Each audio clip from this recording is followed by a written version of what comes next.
A mortalidade, a gente tem que entender que a mortalidade ela é um indicador de saúde. E a mortalidade é avaliada pela declaração de óbito. Então, assim, a qualidade, e que é um indicador de qualidade. Então, tendo isso em vista, quando você melhora a mortalidade, porque você consegue entender o que acontece na sua instituição e no seu município, no seu estado. Quando você melhora os dados de mortalidade, indiretamente você melhora a qualidade assistencial. Então, você termina, através do óbito, melhorando a vida.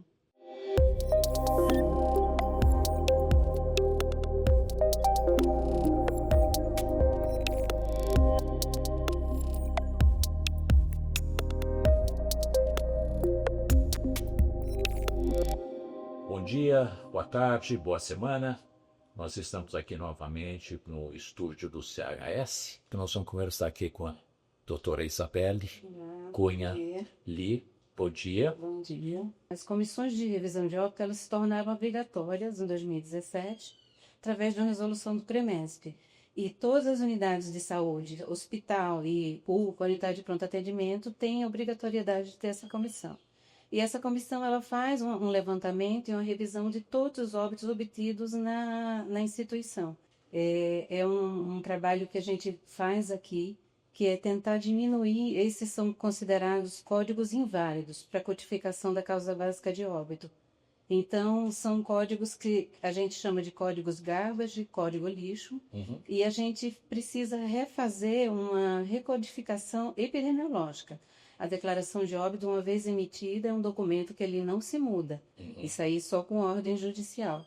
E aí, qual que é o objetivo? Identificar a causa básica do óbito. Então, quando a gente se depara com esses códigos, que eles não têm uma utilidade pública, para a política pública. Então, falência de múltiplos órgãos ou parada cardiorrespiratória, todos que vão falecer com parada respiratória. Então, isso é um trabalho que, principalmente no estado de São Paulo, tem sido feito para tentar minimizar e melhorar isso aí.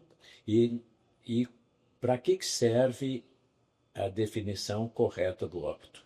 A definição correta do óbito é assim, a declaração de óbito ou atestado de óbito, ele é um documento fonte e através dele a gente vai ter os dados da causa básica de óbito. E a causa básica de óbito, ela uma vez que ela é definida, ela serve para um banco de dados de estatística que ela alimenta o SIM, que é o Sistema de Informação de Mortalidade. E através desse banco de dados que o SIM cataloga, você tem todo o dado de mortalidade, desde o município, estadual e nível federal.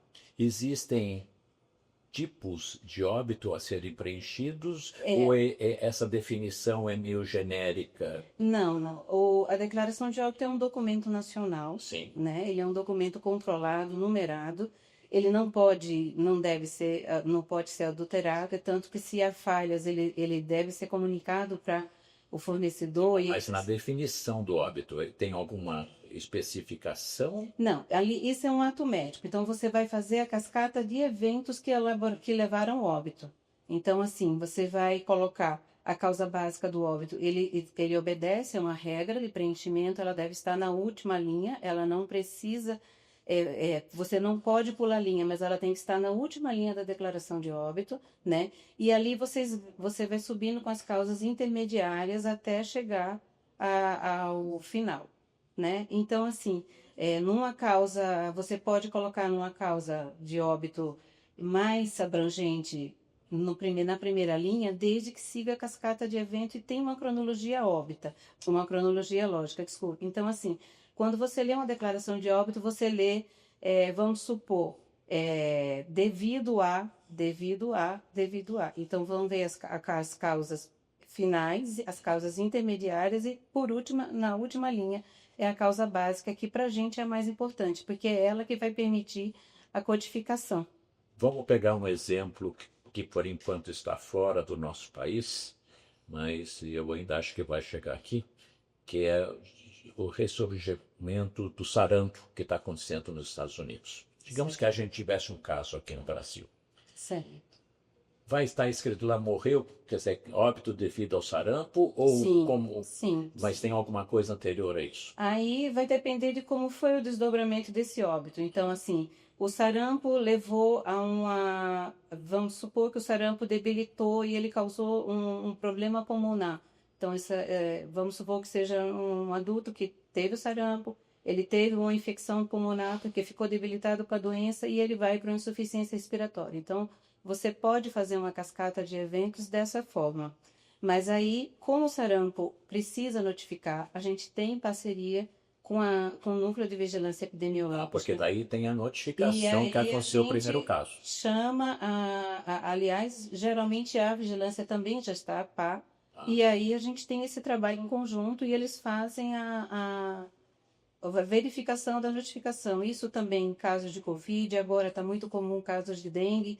Então, assim, a vigilância, a gente, quando a no caso gente de dengue, vamos pegar o caso de dengue. O final é o seguinte: óbito devido a dengue, é isso? Ou tem as causas tem as anteriores? causas. Então, vamos supor, o paciente ele fez uma dengue que foi hemorrágica. Então, ele faz, às vezes, dengue, ele teve um quadro de hemorragia digestiva, porque teve uma alteração hematológica devido à doença. Uhum. E aí, às vezes, ele faz um choque por conta um choque hipovolêmico por conta desse sangramento. Então, aí vem choque, né, ou hemorragia e a dengue. Mas, assim, a causa básica continua sendo a dengue. E aí, isso gera todo um trabalho da gente em conjunto com o pessoal da vigilância para verificar e identificar os municípios em que isso aconteceu e aí a gente faz os serviços se conversam para verificar se esse óbito foi identificado como dengue e foi devidamente informado às autoridades competentes. Quase que finalizando. E o que não está sendo feito? A declaração de óbito é o nosso documento-fonte, certo? Então, a gente, como comissão de revisão de óbito, a gente analisa todos os óbitos obtidos na instituição. E aí, isso é um ato médico, ele tem que ser feito da primeira linha à última por médico. A responsabilidade é médica, a responsabilidade jurídica é uma responsabilidade ética também.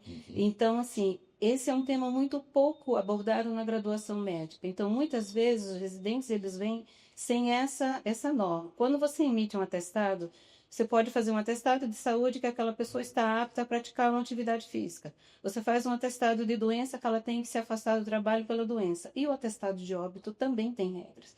E também é um ato médico. Então, o que falta muitas vezes é eles entenderem que isso precisa ser preenchido, que não pode ser preenchido por outra pessoa, que todos os campos ali são importantes, desde do município de origem, tudo, porque às vezes um familiar dá um documento inadequado de que está hospedado naquela casa. Isso muda para a gente. Então, assim, isso, todos os campos são avaliados e o que falta é esse preenchimento e saber o encaminhamento. Então, assim, um óbito de uma causa externa, ele deve ser encaminhado para o IML. Então, se ele manda equivocadamente para um órgão como o SVO, esse cadáver ele pode ir para o serviço que fala, não é aqui, vai para lá. Para uma família enlutada, isso é muito difícil.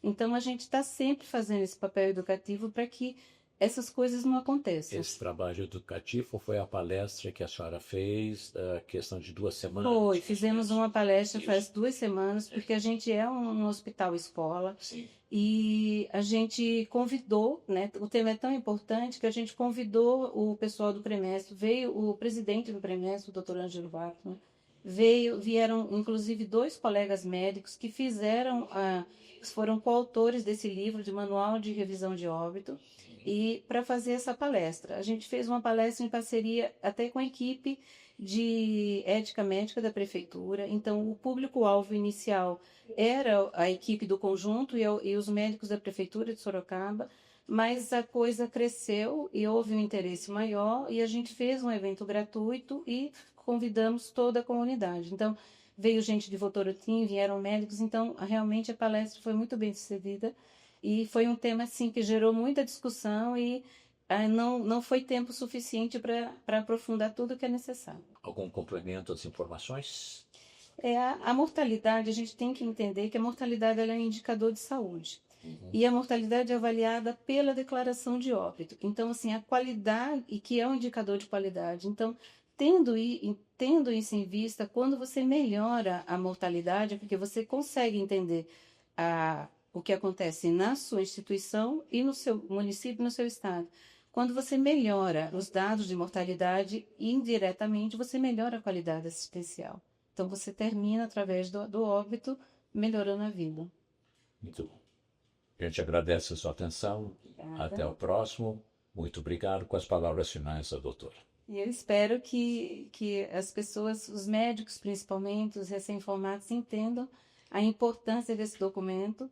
E é um documento vital e o próprio país investe, o gestor investe em saúde pública através dos dados obtidos da declaração. Então, quanto mais fidedigno, quanto mais próximo da realidade, melhor para a aplicação de verbas de política pública para prevenir as mortes. Obrigado, doutor Isabel. Obrigada.